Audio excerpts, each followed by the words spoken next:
Abrimos una nueva edición de Café Financiero con toda la información necesaria para cuidar tu dinero.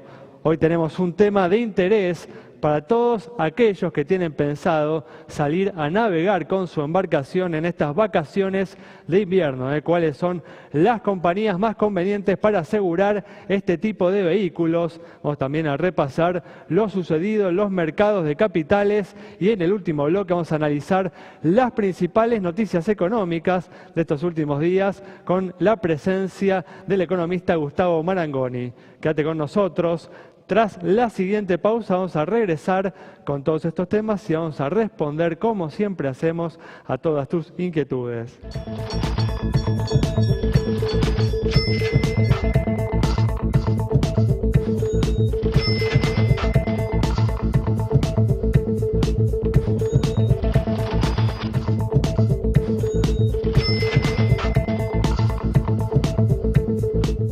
Ya estamos aquí con la presencia de Santiago Chelala. Como siempre también está con nosotros Yamila Escala y nos acompaña una vez más Augusto Posleman hoy para hacer un repaso de lo sucedido en los mercados de capitales. ¿Qué tal? ¿Cómo andan? Muy bien, ¿cómo les va? Gracias, gracias por estar aquí. Vamos a arrancar rápidamente con lo que tenemos para hoy. Mucha información como siempre y vamos a comenzar hablando del nuevo Procrear, esta alternativa dirigida a acceder a la vivienda propia que relanzó este gobierno, dirigida en este caso, orientada a familias con ingresos formales de entre 15.000 y 30.000 pesos. Y Santiago, con algunas novedades interesantes, ¿no? Como por ejemplo que los créditos ya no se van a otorgar por sorteo, ¿no? Así es, Ale, esa es una de las novedades, me parece muy importante, que no sea una especie de lotería quién puede acceder a su vivienda propia y quién no. También es importante que haya algún grado de continuidad, ¿no? Reconocer en esta, Argentina tan dividida del Bicentenario, que algunas cosas del gobierno pasado estuvieron bien y es bueno que haya políticas de Estado que tengan continuidad y que no todo se tire por la borda, ¿no? Cuando cambia de gobierno. Así que el plan Procrear sigue, los nuevos créditos van a estar disponibles a partir de septiembre, hay cerca de 14 bancos que se van a sumar ahora a estas líneas de crédito que van a estar lideradas por el Banco Ciudad. Estas son otras novedades. Y también, Ale, que se va a poder adquirir casas usadas. Los créditos van a tener un límite, como ocurría también antes. Sí, es otro punto muy interesante, porque en el Procrear anterior los créditos eran para construir, ¿no? Claro. Y acá se va a poder adquirir una vivienda usada, no sé, nueva no, solo usada. Usada, antes era para construir o para terreno, también claro. Venía para terreno, ahora para viviendas usadas. El límite del monto, para los valores de lo que se maneja en capital todavía es escaso, 1,5 millones de pesos, así que, por ahí, si estamos hablando de $100.000, es bastante. Hay que tener, aquí en Buenos Aires alcanza. Hay que tener en cuenta que, como decíamos recién, no es una línea, un plan dirigido, ¿no?, a familias con ingresos de entre 15.000 y 30.000 pesos, ¿no?, que tampoco con ese ingreso se puede acceder a un crédito excesivamente alto, ¿no? Claro, pero me parece que también es importante destacar que sigue siendo una especie de solución de corto plazo, ¿no? Lo ideal sería que haya líneas de crédito más generales, donde no tenga que haber un fondeo por parte del ANSES, porque efectivamente el ANSES está poniendo parte de este subsidio para reactivar el mercado, y que baje la inflación, pueda haber crédito de largo plazo, y eso todavía no ocurre en la Argentina. Así que, como medida de corto plazo, de medio plazo, me parece que es muy bueno que continúen estas políticas que había iniciado el gobierno anterior. Sí, un punto también que me pareció importante, que el subsidio que otorga el gobierno se va a dirigir a reducir el valor o sea, el gobierno va a poner una parte del valor de la vivienda, ¿no?, a diferencia, ¿no?, de lo que era el Procrear anterior, en el cual se subsidiaba la tasa de interés, ¿no? Ese me parece también es un punto importante, porque además estamos hablando de subsidios de entre 100.000 y 300.000 pesos, ¿no?, bastante significativos. Así es, Ale, también es una diferencia en lo que es, la conformación del préstamo. Efectivamente, esto hace también que las tasas de interés se vayan equiparando en el sistema, que no haya ni muchas tasas de interés, ni tasas de interés privilegiadas, sino que la tasa de interés sea la misma, pero que efectivamente es un subsidio de entrada para comprar la vivienda, es lo que hace el plan Procrear. Lo importante, digamos, es que con un ingreso de entre 15.000 y 30.000 pesos, y una cuota, por ejemplo, veíamos, ¿no?, para una vivienda de 900.000 pesos, una cuota de 4.000 pesos, se puede acceder a la vivienda propia. Es una alternativa realmente bienvenida. Vamos a cambiar de tema y ahora vamos a brindar información para todos aquellos que en estas vacaciones de invierno tienen pensado salir a navegar con su embarcación. ¿Cuáles son las compañías más convenientes para asegurar este tipo de vehículos? Así es, porque las embarcaciones también se aseguran y es importante estar al tanto de los valores y de qué cubren esas pólizas. Vamos a arrancar como siempre con un ejemplo, en este caso una Marinta 505 modelo 2016 de unos 260.000 pesos en el mercado con motor fuera de borda. Si vamos a la primera cobertura, la que cubre aquellas cuestiones más a nivel total, si se quiere, daño, robo, incluso responsabilidad civil, los valores con los que nos encontramos son los siguientes. Arrancamos en 240 pesos para provincia, Sancor en 262, Allianz 265, San Cristóbal 268 y Rivadavia 270 pesos. Un poco más arriba tenemos a Mapfre en 273, Río Uruguay 275, Meridional 280, 283 para Federación Patronal y Mercantil Andina cierra la lista con 285 pesos. Fíjense que la proporción que esto representa del gasto que sale mantener este tipo de embarcaciones, bueno, es realmente pequeño y estamos hablando de un seguro con lo que les comentaba que cubre. Si vamos a una cuestión también que incluya lo parcial, como ser destrucción parcial, como ser robo parcial, la destrucción vinculada al varamiento, al naufragio, ¿sí? Lo que nos encontramos desde ya son valores más altos, pero no tanto más altos. Provincia 325, 333 para Mapfre, Sancor 360, 362, Meridional, Río Uruguay 378, 390, Mercantil, ¿sí? Y estas son las compañías entonces que nos ofrecen cobertura parcial. En el caso de cobertura total son más. Desde ya conviene consultar y conviene estar asegurado, porque finalmente una embarcación es un vehículo.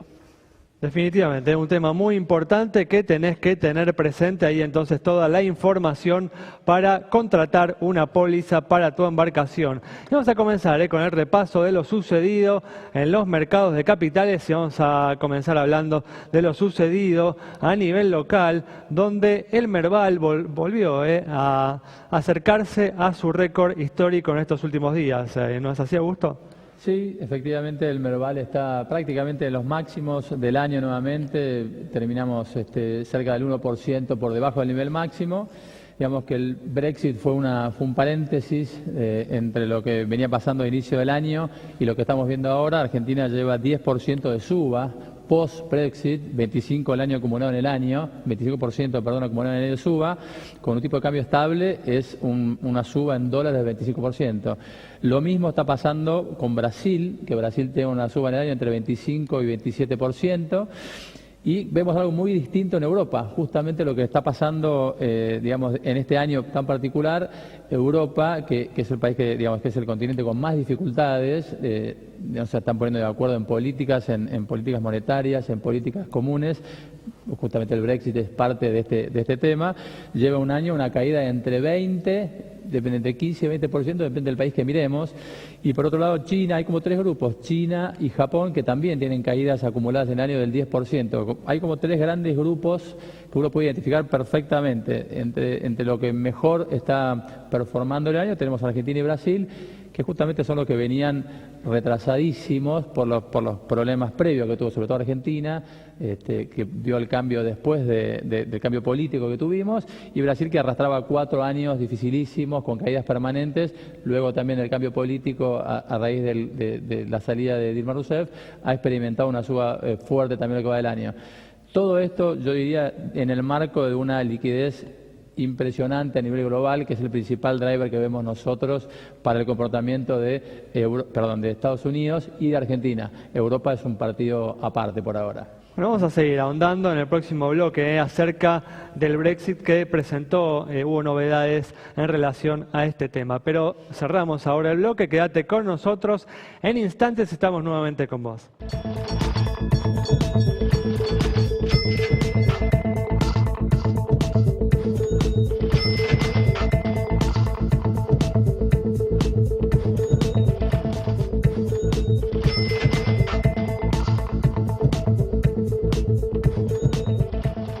Muy bien, arrancamos este bloque con información de bancos que nos va a brindar Santiago.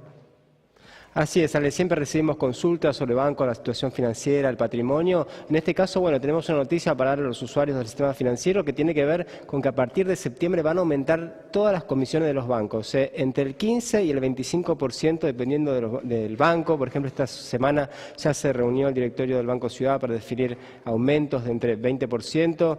Así que bueno, hay que estar muy atentos, revisar el resumen bancario y ver cuánto se está pagando, una actualización que el Banco Central le permitió hacer a los bancos. Mientras tanto, bueno, respondemos ahí abajo en las consultas que nos están enviando, en este caso la consulta de Enrique.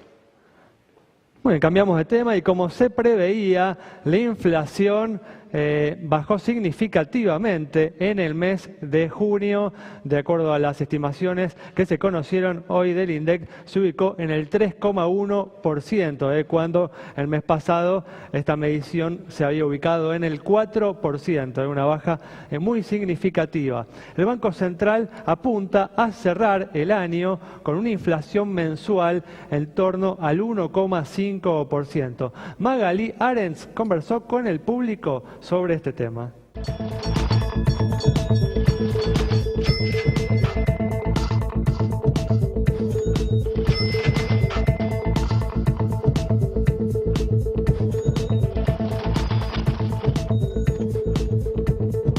Café Financiero le preguntó a los consumidores si vienen percibiendo cierta moderación en la inflación y si creen que el gobierno nacional va a alcanzar el objetivo que prometió en el tercer trimestre del año. ¿Crees que la inflación bajó en el mes de junio? No, la verdad que creo que no bajó nada. Creo que los costos subieron de todo y que la inflación no bajó. La verdad es un poco lo que recibí de inflación. La verdad que los precios se subieron mucho y no he visto que, por lo menos en el segundo semestre que dijeron, no ha bajado nada de lo que se supone que debería de bajar. Mira, en el mes de junio yo la percibí un poquito, porque igual también me parece que el tema del aguinaldo ayuda para el tema de la inflación, porque es como que te dan más plata y de ahí es como que te da un respiro. Después de los 6 meses fue medio complicado. ¿Le cree al gobierno la promesa que hizo de bajar la inflación al 1,5 mensual hasta fin de año? Yo creo que va a tardar un poquito más, no ya, pero va a llegar.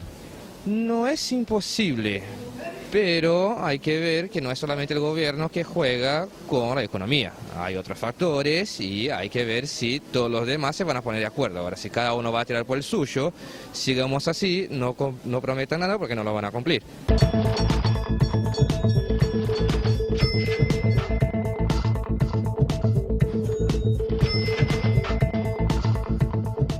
Como vengo diciendo, el objetivo del Banco Central del 1,5 mensual de inflación para cerrar el año me parece demasiado ambicioso teniendo en cuenta las condiciones generales de la economía.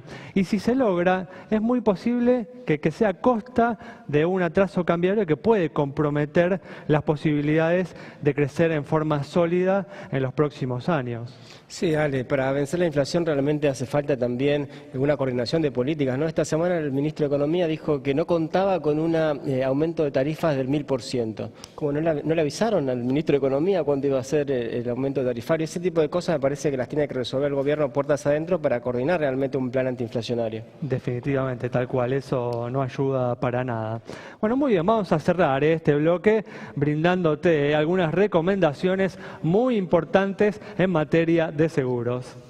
Así es, antes hablamos de daños parciales en lo que era una embarcación. Eso también lo podemos trasladar a lo que son los autos desde ya y hablar de daños parciales entonces en los automóviles. Y yo les pregunto, ¿cuál es la póliza que cubre esos daños parciales o destrucción parcial también se llama? ¿Ustedes qué me responden? ¿Tienen responsabilidad civil, todo riesgo y terceros completo? Bueno, la respuesta, y atentos con esto, es todo riesgo, ¿sí? Terceros completo no contemplan los daños parciales en un auto, sí, con lo cual esa póliza no cubre ese daño. Si usted desea estar cubierto en ese aspecto, tiene que ir a la cobertura de todo riesgo. Como siempre, la información, acá más abajo le pasamos la respuesta a Ana María, que nos consultó a través de Facebook sobre la situación de esa compañía. Y recuerden, como siempre, @Café Financiero en Twitter o en Facebook también nos encuentran como Café Financiero. Nos escriben y les respondemos.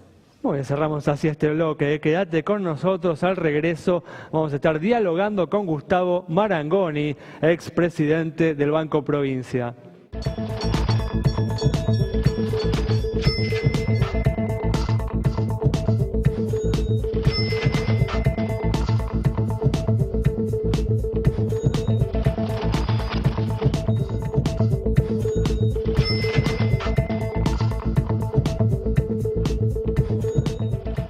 Bueno, ya estamos con la presencia de Gustavo Marangoni, expresidente del Banco Provincia, para analizar las principales noticias económicas de estos últimos días. ¿Qué tal? ¿Cómo andás? Bien, Gustavo? muy bien. Muchas gracias por la invitación, como siempre. Bueno, gracias por venir. Bueno, sin lugar a dudas, el tema económico de estos últimos días ha sido la marcha atrás del gobierno en materia de tarifas de gas, con este tope que se le puso a los aumentos de las facturas del 400%. ¿Cómo ves este tema? ¿Qué te pareció, digamos, esta decisión del gobierno de dar marcha atrás con este aumento que había anunciado no hace 2 meses? Bueno, en realidad lo hace obligado por la justicia, por el fallo de la Cámara Federal de La Plata. A ver, como se diría antiguamente, ni tanto ni tan poco. Digamos, ni tanto subsidio como el año pasado, ni tan poco y de golpe como se pretendió hacer. Creo que hubo muchas manifestaciones realmente desde hace ya varias semanas o varios meses en cuanto al modo, en cuanto a la forma en la que se pretende desescalar la política de subsidios. De alguna manera parece muy diseñada en un papel. Y no solo no midiendo el impacto en el consumidor domiciliario, sino también el impacto en la economía real. Porque todos sabemos que el aumento de insumos esenciales como el gas o como la electricidad no solamente pesan en el bolsillo de cada uno de nosotros, sino también impacta sobre aquellos para los cuales esos son insumos que después tienen que descargar en otros precios. Me parece que ese ha sido un elemento que ha contribuido negativamente a el desempeño económico en la actividad de la economía real del primer semestre, y lamentablemente vemos que los efectos se extienden al segundo. Me parece que este fallo ayuda, obviamente, al poner un límite, pero sigue quedando pendiente el hecho de diseñar una auténtica política tarifaria que, por supuesto, tenga como meta y como horizonte ir llevando las cosas a un sendero más racional, porque es válido y es de suyo que todos lo decíamos también el año pasado, que no se puede mantener el nivel de subsidios que se tenía el año pasado, pero tampoco llevar adelante una estrategia, y cuando digo estrategia lo digo muy entre comillas, porque quizás lo más visible de todo esto fue la falta de estrategia. Pero Gustavo, ¿cómo resolver, ¿no?, el problema del déficit, del enorme déficit fiscal que dejó la gestión anterior? ¿Cómo atacar este problema si no de este modo, ¿no? Si no, por ejemplo, subiendo tarifas como viene intentando este gobierno? Mira, yo creo que ni en la economía ni en la vida vos podés abordar todos los problemas juntos, porque corres el riesgo de perder las prioridades. Entonces, el déficit, que evidentemente es un tema de la economía argentina, encontraba este año un puente, si me permitís, que era salir del default, y con eso obtener el crédito y la confianza necesarios. ¿Para qué? Para que la economía no decaiga en su actividad real y de alguna manera plantearte también gradualmente una reducción del déficit en el tiempo. Ahora, si vos querés en el mismo año bajar el déficit, mejorar el tipo de cambio real, bajar la inflación, mejorar el cuadro tarifario, y además lo haces con algo que lo hemos conversado en otro programa que ustedes tuvieron la amabilidad de invitarme, con algo que a mí me parece que subyace detrás de todo esto, el tema de la coordinación de políticas. Creo que aquí se eligió, es una decisión política, uno la respeta, no necesariamente tiene por qué compartirla, que no haya una conducción económica centralizada, sino que haya un superministro de Economía. Que no haya, digamos, ¿no? Pero ojo, no lo pongamos, porque si uno dice, che, es superministro de Economía tipo Superman contra alguien que está solamente afectado por la kriptonita, digamos, o decís, bueno, son extremos a los cuales creo que tenemos que rehuir. Pero me parece que una conducción centralizada económica justamente buscaría armonizar cosas. ¿Para qué?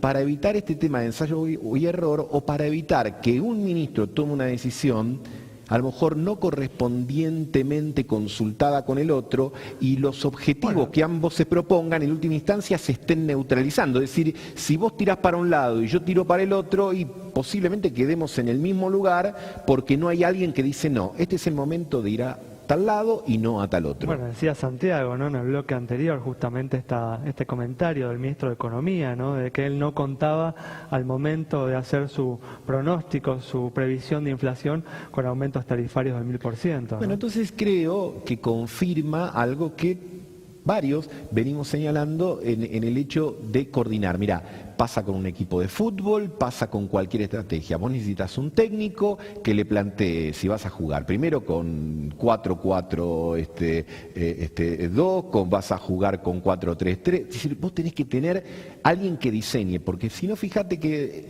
se generan problemas, que en el mes que hubo más alta inflación, que fue abril 7%, se anunciaba un préstamo hipotecario ajustado por inflación. No parecía ir eso en consonancia. O a lo mejor cuando estabas planteando una estrategia para el sector productivo, aumentabas la nafta y generabas con eso una grave distorsión. Entonces, yo creo que todos tenemos que, insisto, ser más comprensivos, bajar un cambio, pero también observar o hacer observar las cuestiones con ánimo constructivo, no con ánimo destructivo, ni decir, viste que era como yo te señalé, entonces vos te equivocaste. Pero si la idea es corregir.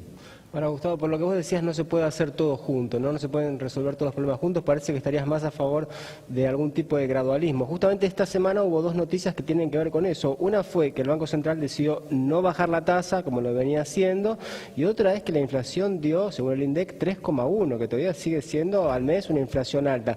¿Qué te parecen, esos dos resultados de esta semana, sobre todo el de la tasa de interés, si te parece que es una política adecuada? Creo que vamos, en primer lugar, a una inflación del segundo semestre más baja que el primero, lo cual, por un lado, es bueno. Segundo, también el primer semestre no fue precisamente muy positivo en materia de índice de precios. 27%. Pero 6 meses. creo que vamos, y vos fíjate una cosa, la inflación anualizada está en el orden del 45-46%. Entonces me parece que bajar la inflación es fundamental. Y el gobierno no tiene su objetivo. Yo creo que hacia el último trimestre del año es posible que la inflación esté en el orden del 2 o del 1 y pico %. Ahora, también es cierto que vamos a llegar a ese resultado con una recesión muy importante, una caída de la actividad, y también vamos a tener que empezar a mirar con horizonte de mediano y largo plazo el tema del tipo de cambio, porque prácticamente lo que fue la modificación cambiaria te la comió la inflación. Entonces, sabemos que tenemos problemas que son urgentes y sabemos que tenemos la inflación es un problema urgente, pero también sabemos que tenemos problemas que son importantes y estructurales, como por ejemplo el del tipo de cambio, como por ejemplo, y ya lo hemos mencionado, el del déficit. Entonces también, ¿qué necesitas para ir ordenando? ¿Cuál es el objetivo de largo? Yo entiendo, cuando vos llegás y tenés muchas urgencias y alguien viene y te dice hablemos del largo plazo, te dice para. Yo tengo que resolver estos problemas, bárbaro.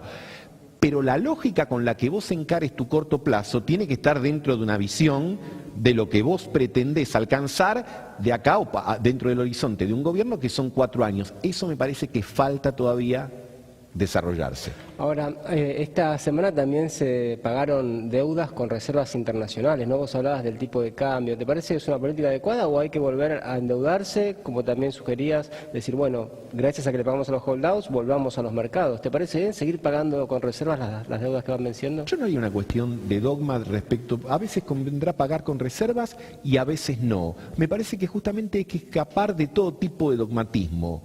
Creo que un gran activo que le dejó la gestión anterior a esta gestión es el desendeudamiento. Ahora, lo que me parece que tenemos que evitar es el péndulo argentino, donde vos durante años te financiás con la maquinita, eso te genera inflación y después una devaluación le licúa los ahorros a la gente para pasar a otro esquema donde vos te financiás con deuda y un día un default deja colgado del pincel a todos los que confiaron en los títulos del país.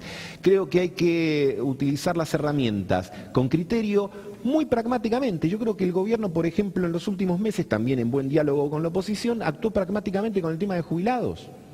Porque más allá de la justicia, de ponerle plata en el bolsillo a los jubilados que corresponde, ahí hay una idea de incentivar el consumo. Si se te desploma el 80% de la economía, estás en severos problemas. Gustavo, muchas gracias por haber estado con nosotros. A Vamos ustedes, entonces con el análisis de Gustavo Marangoni sobre esta necesidad de equilibrar las necesidades de corto plazo con una visión de más largo plazo sobre la economía. Nos reencontramos el próximo viernes a las 20 horas aquí en Café Financiero en Metro.